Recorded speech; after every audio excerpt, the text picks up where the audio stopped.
I'm Dr. Christian Mostert, and we are busy with the research proposal. So this is section 7, the literature review. Now the literature review is a very important part of your research proposal, because I know many academic boards pay very specific attention to this section, and therefore you have to make sure that you get it right. So let's look at what it entails.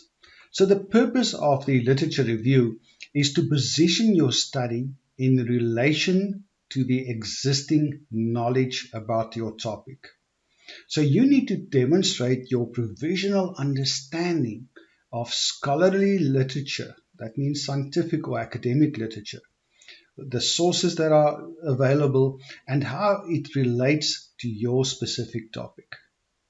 Now, there are a number of things that are important here that you need to consider.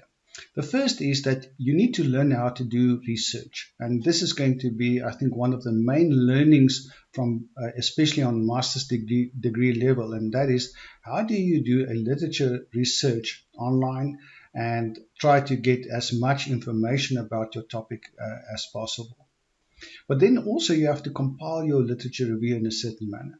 And I want to encourage you to please look this up. The better you can do your literature overview, the better it's going to be for your dissertation. So you have to demonstrate your understanding of both the international and local academic literature sources. And we mean with literature sources things like textbooks, scientific journal articles, and theses. These are all online nowadays, but you have to work in a systematic manner through them to ensure that you obtain all the relevant information about your topic.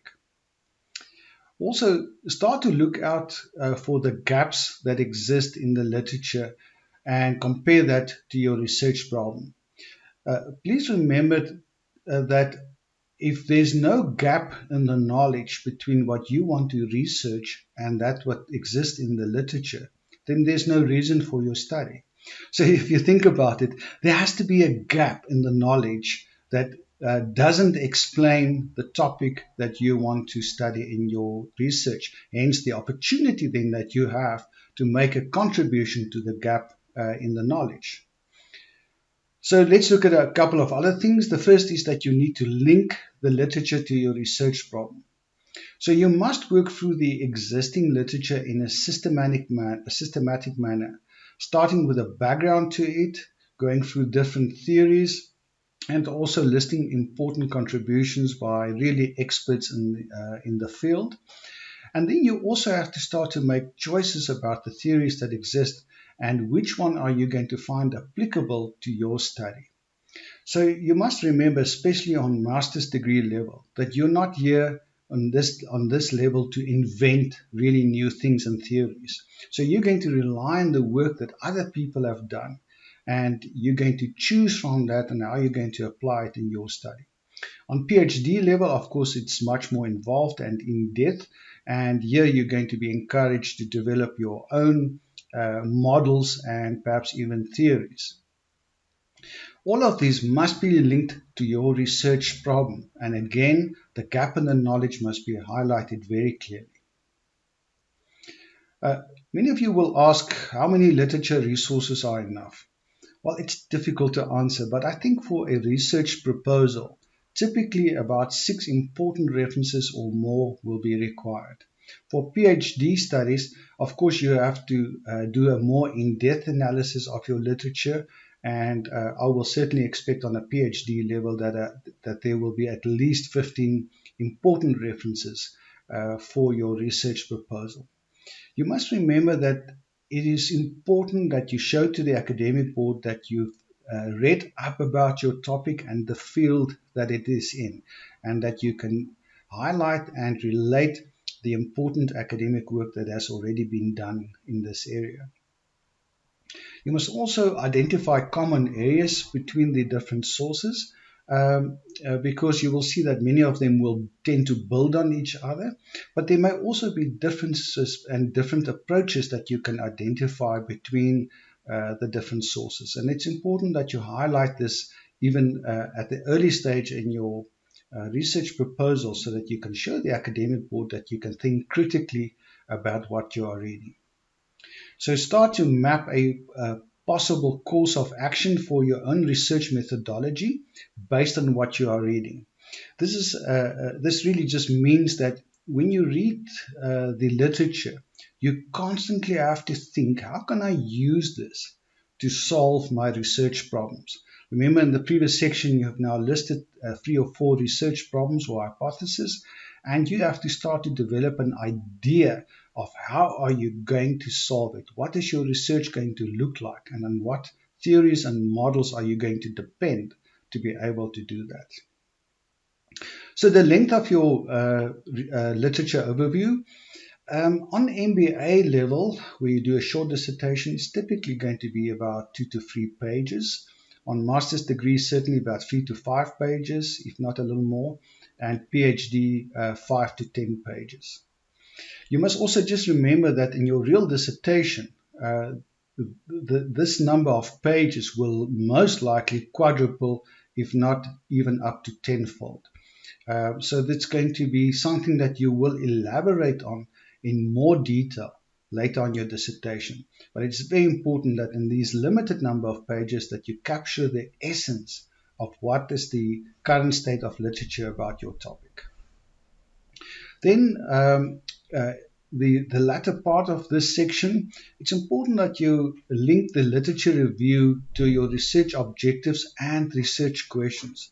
Remember that those are the things that you are going to highlight in your study. If you think about it, the research objectives must all be met. And again, you're going to use your literature review to start to say to the audience, how will I achieve this? And then, especially for PhD, but even on master's degree level, think about developing a conceptual model stemming from your insights of your literature research. This means that there are theories in the literature reviews and things like that that you've seen and noticed, and I want you to think about how can you develop your own model that will explain, it's a framework that will explain what you want to achieve with your research. And this is going to help you to focus your study. And if you can develop a conceptual model, it's really going to help you to finish your study a lot earlier.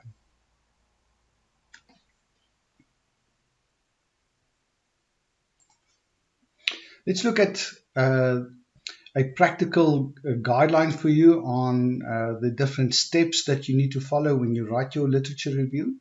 So I want to highlight 6 major steps for you. The first is that you investigate and report on the general level of knowledge.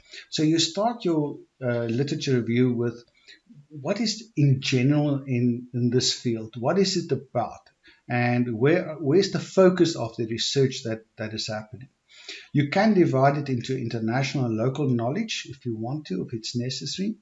And it's important that you focus your internet searches on scholarly websites only.